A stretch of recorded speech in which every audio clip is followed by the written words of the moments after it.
Hi everyone and welcome back to Nirvana Counseling Practice. In our last series, we explored boundaries and how they help children feel safe. Today we are starting a new series on parenting and emotion.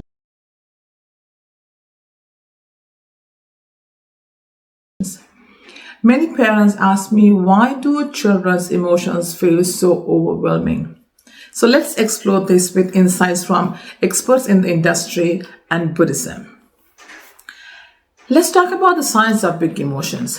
Children feel emotions more deeply than adults, not because they're dramatic, but because their brains are still developing. The part of the brain that helps us manage emotions is called the prefrontal cortex. It doesn't fully develop until our mid-20s.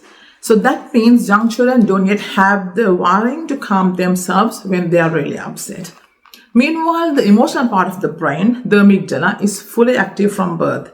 So when something happens that feels frustrating, scary, or unfair, the amygdala fires up fast and their thinking brain shuts down. Dr. Dan Siegel calls this flip the lid moment. So Dr. Dan Siegel is one of the well-known psychiatrists, author, and educator. So he explains, when the amygdala comes online, the prefrontal cortex goes offline. When the emotional brain takes over and the logical brain goes offline. So that's why your child can't reason, can't hear logic, and can't calm down right away because they're in survival mode, fight, flight, freeze, and fawn responses. So the number one reason is children's brains are still developing. As we all know that children's early experiences shape their brain and their nervous system. Young children have a limited ability to self-regulate. They feel everything intensely because their frontal cortex isn't fully developed yet.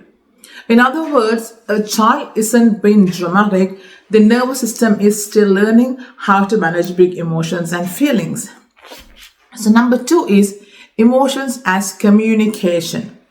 That intense emotions are often signals that they are unmet needs or stress.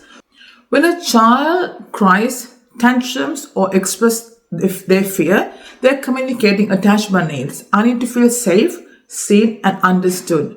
Buddhism teaches us to respond with mindful practices, observing their feelings without judgment and offering compassionate attention. Number three is living in the present.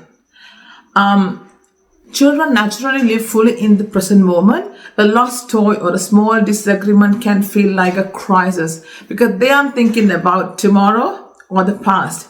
Number four is emotions are opportunities to grow. So what do you mean by that? Every big emotion is a chance to teach and connect. Experts say that empathetic, attuned parenting helps children build resilience and emotional intelligence. Buddhism also encourages us to model calm awareness, accepting feelings without clinging or pushing them away. This way, children gradually learn, I can feel big emotions and still be safe, and that's very important. So that's all for today's video.